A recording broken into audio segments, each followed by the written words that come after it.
Orang iman itu yakin kepada Allah. Yang menciptakan ular, yang gerakkan ular, yang buat ular bisa melilit, berbisa adalah Allah. Tengok ada ular, ular. Ayo kita zikir sama-sama. Itu tandanya iman kuat, tak terkesan Pak. Makhluk yang gerakkan ular juga Allah Subhanahu wa taala. Ayo zikir. La ilaha illallah. Maka itu giling-giling ikut zikir juga. Siapa yang takut kepada Allah, maka Allah jadikan makhluk ini takut kepadanya. Tapi siapa yang tidak takut kepada Allah, Allah buat makhluk ini menakutkannya. Termasuk bini menakutkan juga. Pamit 4 bulan itu rasanya ada rahimakumullah. Maka ular pun ikut zikir. Ini sudah selesai. Kata Kiai Mahmud, ular, sekarang kamu makan orang yang utus kamu di sini. Nurut ular, bisa diperintah, taat. Akhirnya ular itu balik arah, ngejar yang melepaskan tadi. Nah, itu ini seorang tidak bisa ditundukkan dalam itu. Lepaskan dia, akhirnya dibebaskan. Nah, inilah kemuliaan itu bila ada iman yang sebenarnya tidak terkesan lagi dengan makhluk-makhluk, takutnya hanya kepada Allah. Bergetar hatinya bila disebut nama Allah. Dulu pada saat namanya Hasyim Asy'ari, itu juga masukkan penjara, kemudian dilepaskan harimau. Harimau mendekat, lalu menjilati kaki Pak Kiai Hasyim Asy'ari. Kemudian pas dijilat, ditanya pas dilepaskan, apa perasaan Pak Kiai ketika harimau itu mendekati Pak Kiai? Takut tak? Tak takut. Apa rasanya? Yang aku pikirkan, kata Pak Kiai, ketika harimau itu menjilat di kaki aku, yang aku pikirkan masyailnya, fikihnya. Ini air liur harimau ini najis apa tidak? Itu yang saya pikirkan, Pak. Nah, iman kita ini gimana Pak kira-kira? Inilah yang kita usahakan. Bila disebut nama Allah, bergetar hatinya. Kita sedang menggarap sawah, sedang menderes karet, hayya 'alas shalah, gemetar hatinya atau perutnya yang gemetar? Oh, pantas lapar, waktunya makan. Kok manggil-manggil lagi Allah ini? Tak tahu, aku lagi sibuk begawi. Mesti nyalahkan panggilan azan. Alhamdulillah. Maka iman, inilah iman yang ditargetkan bila disebut nama Allah bergetar hatinya. Begitu juga di antara alamat iman, seperti ketika Nabi tanya kepada sahabat Haris bin Malik, ya Haris, bagaimana kabar kamu? Ditanya apa kabar? Kalau kita jawabannya lazimnya apa? Sehat. Karena yang kita anggap penting itu sehat, lancar bisnisnya. Kita anggap yang paling penting itu bisnis lancar. Tapi Haris bin Malik seorang sahabat ditanya, bagaimana kabar kamu? Bukan sehat, bukan bisnis lancar yang dijawab, tapi dia jawab apa? Iman ya Rasulullah. Pagi-pagi ini aku nambahkan iman ya Rasulullah. Ditanya Nabi, iman yang sebenarnya? Iya, iman yang sebenarnya. Ditanya apa kabar? Iman yang sebenarnya, iman meningkat. Pernah nggak kita Pak ditanya? Kalau kita ditanya, bagaimana kabar kamu? Iman ya, beriman. Yang nanya bingung, yang dijawab bingung boleh kali-kali. Karena hari itu saat itu suasana iman, yang dipikirkan iman, maka yang jawab tak bingung, yang diberi jawab pun tidak bingung. Maka Nabi mengatakan segala sesuatu ada hakikatnya. Apa tanda ucapan kamu itu bahwa kamu iman yang sebenarnya? Maka sahabat Haris mengatakan, azabtu nafsi minat dunia, hatiku tidak tertarik lagi kepada dunia. Itu alamatnya Pak. Bukan tidak punya dunia, punya dunia tapi tidak tertarik kepada dunia. Seperti sahabat kaya, suatu ketika Rasulullah datangi orang berhajat minta bantuan, ada orang miskin. Maka Nabi arahkan, kamu datang kepada si fulan al-ghani, orang kaya, datang kepadanya minta bantuan, sampaikan hajat kamu. Maka dia datang kepada orang kaya tadi, sampai di dekat rumahnya. Maka yang nak minta bantuan tadi mendengar orang kaya tadi sedang memarahi bininya gara-gara besarkan sumbulang. Maka yang nak minta bantuan tadi ragu, ini berarti orang ini pelit tadi. Mana aku nak minta bantuan gara-gara mesakkan sumbu lampu makan minyak banyak, dia marah dengan bininya. Mana dia minta bantuan. Tapi ini perintah Nabi, maka dia beranikan diri. Assalamualaikum, waalaikumsalam. Ada apa? Aku disuruh oleh Nabi menyampaikan keperluan aku dengan kamu. Aku perlu ini itu. Oh, sebentar. Maka dia masuk ke dalam, mengeluarkan kepingan uang emas itu, tunjukkan uang tadi. Banyak sekali ini.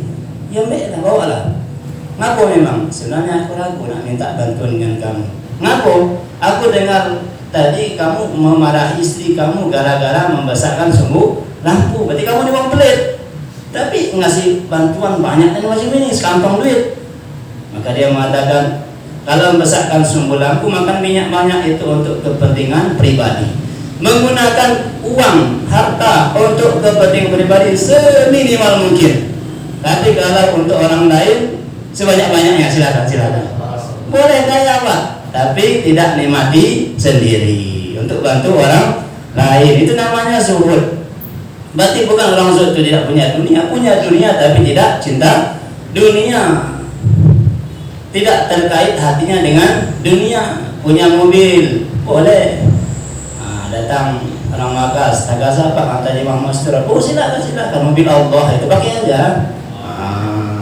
Pas dibalikkan, maaf Pak, tadi nunggu dikit lecet-lecet. Ada apa-apa untuk agama Allah, mobil Allah juga ada apa-apa lecet-lecet. Ini namanya zuhud Pak, punya dunia tak cinta dunia. Tapi kalau ditahan namanya cinta dunia. Azza rahimakumullah.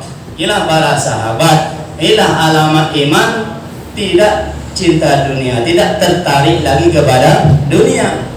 Seperti Umar bin Abdul Aziz rahmatullah alaih. Demikian kuatnya iman beliau ini sehingga bikin persatuan, bikin keamanan, bikin kenyamanan. Bahkan yang rukun itu bukan manusia, hewan-hewan pun ikut rukun juga. Sapi, kambing, ayam itu makan satu tempat. Bahkan harimau pun makan satu tempat dengan kambing. Dirukunkan kena pengaruh kekuatan iman beliau. Beliau itu pernah diuji jadi raja. Bisa jadi orang beriman tidak cinta dunia tapi jadi pemimpin, jadi pejabat, bisa juga. Beliau ini sebenarnya jadi raja itu bukan karena kemauan beliau, bukan karena mencalonkan diri, bukan. Tapi saat itu ada namanya Raja Sulaiman. Sudah akhir-akhir kehidupannya Raja Sulaiman ini merasa banyak dosa selama dia menjabat. Maka dia datang ke Pak Kiai Sowan. Pak Kiai, sepertinya aku selama menjabat ini banyak kekeliruan, banyak kezaliman, banyak ketidakadilan. Dan aku nak mati aku nih. Kira-kira ada tak pelepur dosa-dosa aku nih selama penjabat ini, penghapus dosa aku nih, kiparahnya aku. Betul, Pak Kiai dicaknya tak hati, banyak dosa orang ini. Tapi sikap katanya, jangan keluar solusinya. Mak mana? Kau angkatlah lagi selepas kau wafat nanti, angkatlah Umar bin Abdul Aziz sebagai pengganti kamu. Ini setuju. Kalau ditulis wasiat, kumpulkan keluarga, anak-anak yang dikumpulkan. Oleh anakku, aku sudah memilih siapa yang akan menggantikan aku sebagai raja. Dan kamu semua harus taat. Mana? Yo Pak, taat. Maka itu dirahasiakan. Masukkan dalam kotak, disimpan dalam lemari, nanti dibuka kalau aku sudah mati. Maka beliau Raja Sulaiman dah meninggal dunia, disaksikan bersama, dibuka kotak tadi, dikeluarkan, keluarlah nama Umar bin Abdul Aziz sebagai raja. Maka beliau itu bukan senang jadi raja, susah. Saking susahnya kepikiran mak mana ni amanah tanggung jawab di akhirat. Sikap masing-masing satu orang individu, orang muslim ini akan ditanya hari kiamat. Pikir terus sampai ketika beliau menjabat 2,5 tahun itu tidak pernah junub Pak. Tidak pernah junub. Kita keluar 4 bulan tidak punya bini kan baca junub kan. Ini tak kuat di situlah. Bininya ada, putri raja, istrinya itu, tapi tidak pernah junub. Saking kepikiran ini besar, karena besar nih amanah negara ini. Maka beliau akhirnya merintah dengan begitu keadilan, Sampai-sampai beliau ambil gaji itu seperlunya baik. Buat rumahnya pun tak pernah ada orang datang pengen berkunjung dengan khalifah. Mana katanya, raja kamu, khalifah kamu mana? Sama di pojok desa sana. Sampai itu ragu, mana masa rumahnya itu? Iya, itulah rumahnya. Tidak, rumah biasa baik, gajinya sama dengan menterinya. Tak banyak gajinya, seperlunya baik. Selama 2 tahun, maka terjadi keadilan, semua haknya orang ditunaikan. Bayi lahir langsung dicatatkan dapat santunan Baitul Mal. Janda-janda dapat santunan. Sehingga semua orang haknya ditunaikan, tidak ada perkelahian, tidak ada adu-aduan. Jadi keamanan, ketentraman selama 2 tahun setengah itu. Sampai serigala pun makan satu tempat dengan kambing. Tidak saling makan-memakan, tidak musuh-musuhan. Apalagi buangnya. Apa rahasianya, Pak? Kok beliau itu bisa merintah dengan adil? Rahasianya, malam hari beliau itu mencerdaskan rakyatnya dengan ingat mati. Kata Nabi Al-Qais, man dana nafsahu wa amila lima ba'dal maut. Orang yang cerdas itu adalah orang yang banyak ingat mati dan persiapan untuk kematian. Itu orang cerdas, Pak. Khairun nas anfa'uhum linnas. Sebaik-baik manusia adalah manfaat untuk manusia yang lain.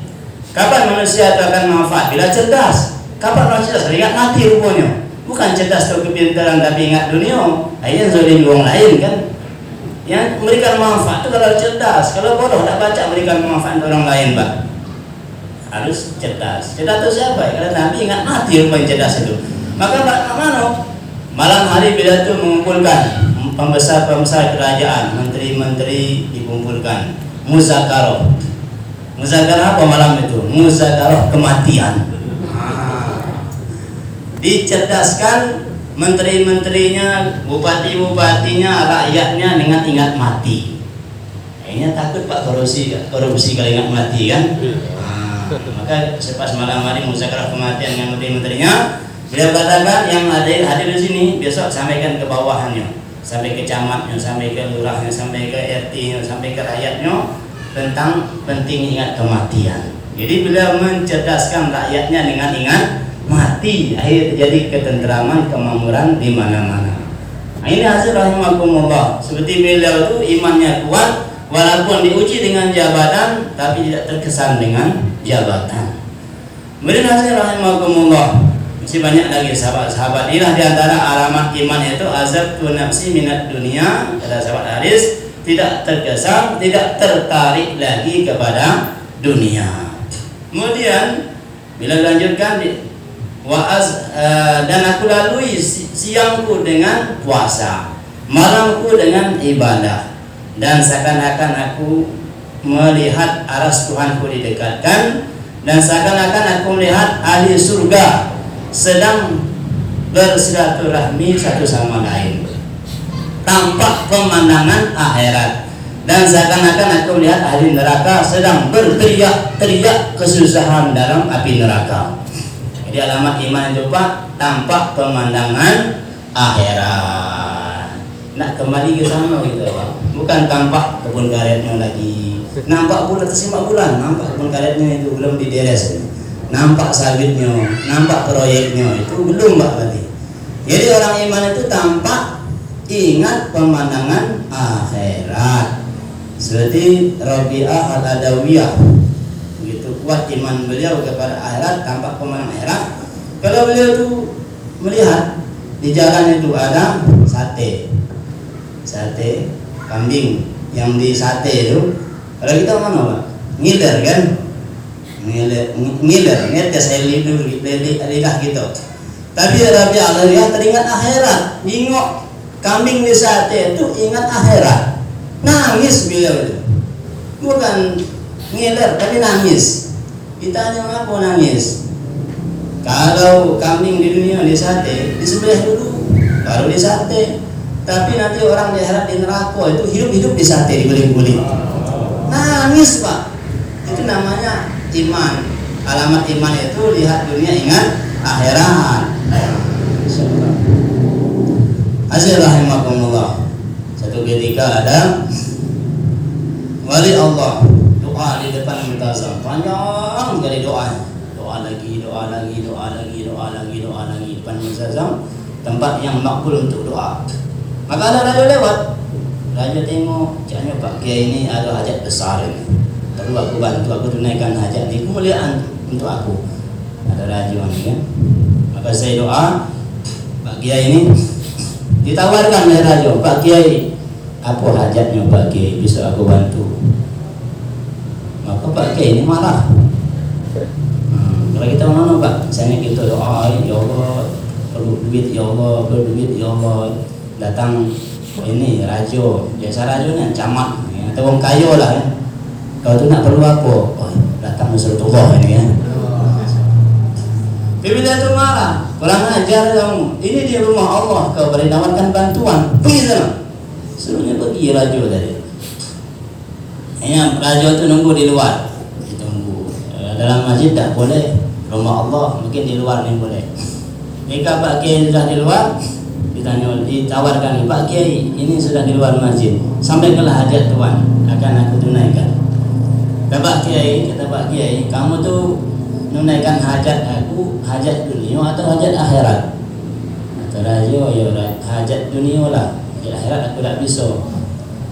Kata Pak Kiai, kalau hajat dunia, aku ini kepada yang ciptakan dunia pun tak pernah minta. Mana pernah minta sama kamu? Kepada yang menciptakan dunia pun tidak pernah minta. Mana minta sama kamu? Kamu tu budaknya dunia. Dunia ni budak aku. Mana aku nak minta kepada budaknya budak aku? Masya Allah. Maka raja ni tetap ngerayu-rayu kalau Pak Kiai, sampaikanlah hajatnya. Ini kemuliaan untuk aku. Oh, ya sudah.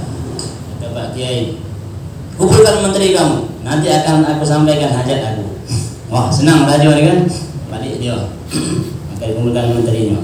Kumpul sini.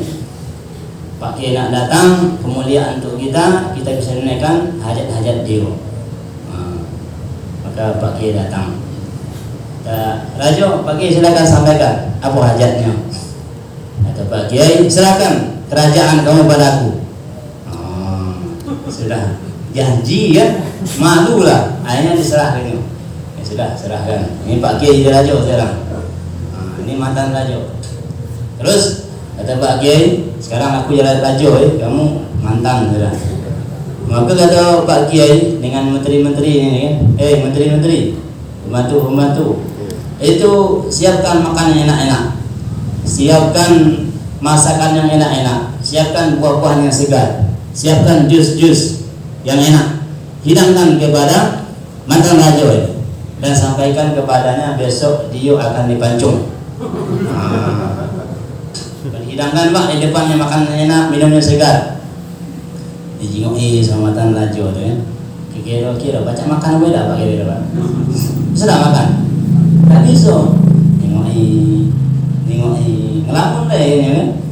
Kata Pak Kiai jadi, ngapo? Dah baca makan makan enak kan? Mana aku dah baca mana aku bisa makan? Ngapo memang? Terbayang besok tu akan dipancung. Belum lah dipancung, baru terbayang wae. Besok akan dipancung, akan dihukum pancung. Baru terbayang tak baca masuk Pak makanan tadi. Pak Kiai sekarang sudah cerdas ya. Kamu dah cerdas sekarang. Macam itulah aku depan multazam doa aku nak dihukum nanti di akhirat. Aku ni banyak dosa, banyak salah kepada Allah. Aku akan disidang di akhirat. Aku akan dihukum. Ketika aku mikirkan itu, kamu menawarkan dunia dengan aku. Mana aku baca nelamnya? Nih kerajaan kamu lagi pergi dia. Itu Pak alamat iman ingat akhirat. Jadi kalau kita ini tahu pemandangan akhirat Pak, masalah-masalah dunia ini ringan Pak. Lapar dikit, rumah bocor, biasa itu. Motornya rusak-rusakan, tak pacak beli motor baru, tangguhkan dulu nak beli motor barunya untuk terkasah 4 bulan budamak ini kan. Nak istri baru ditangguhkan dulu 4 bulan dulu. Betul? Maka menentukan kesenangan dunia sementara ini, nanti di akhirat apa kesenangan kita akan dikasih oleh Allah Subhanahu wa taala. Masih rahimakumullah. Inilah di antara alamat iman. Makin hari tampak pemandangan akhirat. Kemudian antara alamat iman juga Pak, Disebutkan Al-Quran, innal ladzina taqaw idza massahum ta'ifun minasyaitani tadhakkaru fa idza hum mubsirun. Orang bertakwa, orang iman, bila digoda oleh syaitan untuk maksiat, lalu dia ingat, maka dia terbayang dosa-dosanya. Dia takut kepada Allah Subhanahu wa taala. Ini suatu ketika ada pemuda di Madinah. Dia hari-hari sholat bolak-balik ke masjid. Suatu ketika digoda oleh wanita. Diajak untuk masuk rumah. Sekali belum, 2 kali belum, 3 kali, berapa kali-kali akhirnya tergoda pemuda ini. Diajak oleh wanita masuk rumah, masuk dalam rumah. Ketika nak mesum, maka teringat sama Allah, teringat ayat Al-Quran tadi. Innal ladzina taqaw idza massahum ta'ifun minasyaitani tadhakkaru fa idza hum mubsirun. Langsung pingsan dia Pak, ingat ayat itu. Pingsan dia. Nah, wanita tadi khawatir, mana ni? Ayat itu dah pembunuhnya. Maka dikeluarkan, dia seret-seret di jalan, dia diambil uang lagi. Maka dikeluarkan. Sampai di luar, dia tengok uang. Nah, ini pemuda masjid ni. Ayo kita bawa ke rumahnya, kasihkan ke orang tua. Ingat apa nih? Baca, pingsan di jalan ini. Maka dibawa ke rumahnya. Singkat cerita, siuman. Sadar, ditanya oleh orang tuanya, ngapu kamu nih? Baca, tergeletak di situ tadi. Maka diceritakan kejadian itu. Aku teringat ayat, nak mesum teringat ayat Allah. Ayat apa itu? Kata orang-orang kan? Ayat apa itu? Dibaca lagi. Innal ladzina taqaw idza massahum ta'ifun minasyaitani tadhakkaru fa idza hum mubsirun. Pingsan lagi, mati langsung. Dia orang maksiat itu Pak, ingat Allah itu langsung gemetar hatinya. Kita hari ini maksiat diingatkan biasa-biasa baik. Dah kebanyakan, ya dah. Tak terasa lagi. Kalau orang tu baru masuk ke kandang ayam, sekilo lah terasa, setengah kilo apa lagi, tak betah lama-lama. Tapi kalau lama-lama berami di situ, hari-hari di situ, baca tidur saja, tak terasa lagi, baca makan saja rupanya. Azza rahimakumullah. Maka inilah Pak tanda-tanda iman. Caknya masih jauh kita ni Pak ya. Kemudian azza rahimakumullah, di antara alamat iman juga adalah senang hijrah. Walladzi, satu ketika ada sahabat, ada A'rabi, orang kampung datang kepada Nabi mengatakan, aku telah beriman. Maka ditegur oleh Allah Subhanahu wa taala, kullam tu'minu walakin qulu aslamna walamma yadkhulul imanu fi qulubikum. Belum, katakan aku baru Islam, belum beriman, karena iman belum masuk ke hati kalian. Innamal mu'minuna alladzina amanu billahi wa rasulihi summa lam yartabu wajahadu bi amwalihim wa anfusihim fi sabilillah ulaika humus shadiqun. Orang beriman itu adalah orang yang beriman kepada Allah dan Rasulnya dan tidak ragu-ragu dan berani berjuang dengan harta dan diri di jalan Allah. Mereka itu kata Allah imannya yang benar. Jadi antara alamat iman itu Pak, berani berjuang. Kalau sholat, kalau ibadah di Madinah itu orang-orang munafik pun berani Pak. Bahkan orang-orang munafik di Madinah tidak berani tinggalkan sholat berjamaah kecuali waktu gelap. Isya dengan subuh bisa menghindar. Zuhur, asar, maghrib itu mereka sholat berjamaah dengan Nabi. Bahkan ikut dengarkan bayan juga, termasuk Abdullah bin Ubay bin Salul, mimbar wala, mari Pak, dekat Pak, mari Pak, dekat Pak. Nabi kita akan menyampaikan nasihat-nasihatnya. Iklan, ikut juga bayan. Tetapi ketika ajak berjuang, ayo kita pergi ke Badar kata Nabi, maka izin, tak ada nunggu rumah. Ayo kita berangkat ke Honda dari 1000 orang, izin 300 lebih. Kok izin, tak berani. Kalau ajak berangkat berjuang tu izin, tak berani. Mudah-mudahan tidak termasuk kita Pak ya. Memang dunia itu tempat berjuang Pak, tapi jangan salah perjuangan. Kita perjuangkan agama Allah, kita akan dijaga oleh Allah. Kalau kita memperjuangkan rumah akan ketinggalkan. Ada cerita kawan kita di Mereduo, itu masih muda, umur 24 tahun, memperjuangkan dunia. Maka dia gali bangunan, masih kurang cukup, belum puas penghasilan, masih ada waktu ngojek, tarian ngojek, belum puas juga, belum cukup ini. Maka ngambil sayuran, letakkan di rumahnya sambil nunggu ojek ini, sambil jual sayuran, 3 gajinya tiap hari itu. Diperjuangkan betul Pak, dapat rumah, selesai rumah. Yang perjuangan gigih tadi kan, selesai rumahnya. Dah selesai masuk ingin meningkatkan lagi. Namanya 3 gajian, panik lah Pak ya. Belum ngurusi bangunan, dimarahi bos bolok ini belum selesai. Nak ngojek bolok, jual sayuran busuk dah laku. Oh pening. Itu ketika genset listrik mati, hidupkan genset. Kena panik kalut. Akhirnya buru-buru salah pegang kabel. Saya salah ketika hidupkan genset, salah pegang kabel terus mati Pak. Masih umur 24 tahun mati. Rumahnya jadi tapi tinggalkan mati. Istri masih muda. Nah, bahaya Pak. Rumah kita membuatnya, uang lain nikmatinya. Kasur kita membelikannya, uang lain nikmatinya. Kita tidak tahu dipukuli malaikat di kuburan. Iman belum sempurna, belum terbentuk. Maka rahimahumullah, jangan salah perjuangan Pak. Kita perjuangkan apa yang diperjuangkan Nabi dan para sahabat. Kita perjuangkan agama ini hadirin. Nanti kita akan malu di akhirat. Kita akan disidang, akan dikumpulkan. Nabi-nabi tampil dengan pengorbanannya. Sahabat-sahabat tampil, ada yang putus tangan, putus kaki, banyak bekas-bekas luka di tubuhnya. Bangga, kami telah berjuang agama. Ini buktinya. Kita kira-kira apalah Pak, kira-kira malu kita Pak. Saya sudah 4 bulan. Kalau berapa kali? Sekali agak malu. Tapi kalau sudah 12 kali agak lemak dikit ya. Rahimahumullah, maka dunia tempat perjuangan. Jangan salah perjuangan Pak. Rumah kita sudah jadi daerah. Apalagi kalau bapaknya sudah rumah jadi di dunia, ngapa lagi coba? Sudah pensiun. Rumah dah jadi, mobil lah, udah ngapain lagi? Anak lah mandiri, ngapain lagi coba? Tinggal jadikan akhiratnya, berarti itu sudah pertolongan Allah, luar biasa. Jangan, kalau cak kami masih anak kecil ini, masih banyak nak pikirkan lah. Kalau apa nih lah, jengkok lah tua-tua, ngapain lagi nak pikirkan? Apa lagi nak itu? Dan nikmat dunia ini makin berkurang Pak. Kita ni walaupun harta banyak, duit banyak, rumah bagus, tak baca nikmatnya juga. Nak kita paksakan makan lemak-lemak, adalah tinggi kolesterol terbatas, asam urat, ya. Tak baca nikmat di dunia ini. Nak paksakan nak kahwin lagi istri, kena duit banyak kan?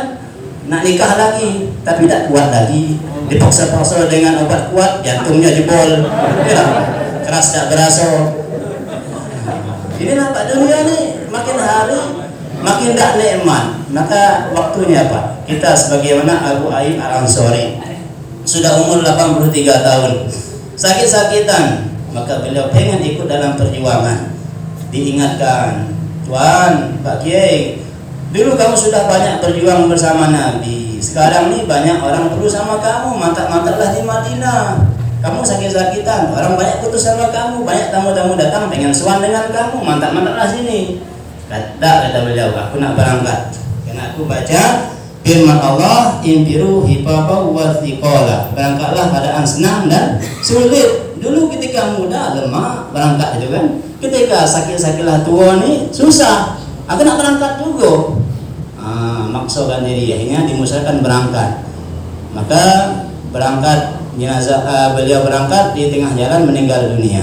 Dan beliau pesan, nanti kalau aku mati jangan langsung dikubur, tapi aku dikuburlah di tempat tujuan. Tolong ditandu dulu. Maka ditandu penguburannya. Maka ditandu. Maka satu ketika di satu kampung ini melihat sinar keluar. Wah, ini sinar hidayah nih. Petunjuk kita cari. Maka dicari orang kampung itu keluar dari jenazah Abu Ayyub Al-Ansari. Maka satu kampung itu dapat hidayah masuk Islam. Jenazahnya orang keluarnya dapat hidayah Pak. Ini beliau dikuburkan di Istanbul. Hari ini dah angker Pak kubur beliau itu. Orang-orang Turki itu kalau mau habis nikah itu, anak-anak muda habis nikah datang sowan ke sana minta berkahnya. wajib, sudah adat mereka. Dia tiap hari orang antri Pak menziarahi kuburan beliau itu. Dikasih nama Sultan Abu Ayyub Al-Ansari, terkenal di Turki Pak. Ayolah kalau orang berjuang nih Pak, dimuliakan di dunia, dimuliakan di akhirat. Maka kita yang kalah bagian Pak. Hidup kita ini sekali, ya. Dunia ini bukanlah tempat tinggal, tapi tempat meninggal. Ad-dunya daruman la darulah. Dunia merupakan rumah bagi orang yang tidak punya rumah nanti di akhirat. Dunia ini merupakan wa maluman la malalahu. Dunia merupakan harta bagi orang yang tidak punya harta di akhirat. Walahu walaha ajma'u man la aqlalahu. Yang mengumpulkan dunia ini adalah orang yang tidak punya akal. Maka sahabat-sahabat itu telah mentransfer hartanya ke akhirat sehingga rindu akhirat. Azzallahimakumullah. Maka kita ndailah syarat. Inilah tanda-tanda iman itu Pak, berani berjuang. Walladzina amanu wa hajaru wa jahadu bi amwalihim wa anfusihim fi sabilillah. والذين آمنوا وهاجروا وجاهدوا في سبيل الله والذين آووا ونصروا أولئك هم المؤمنون حقا.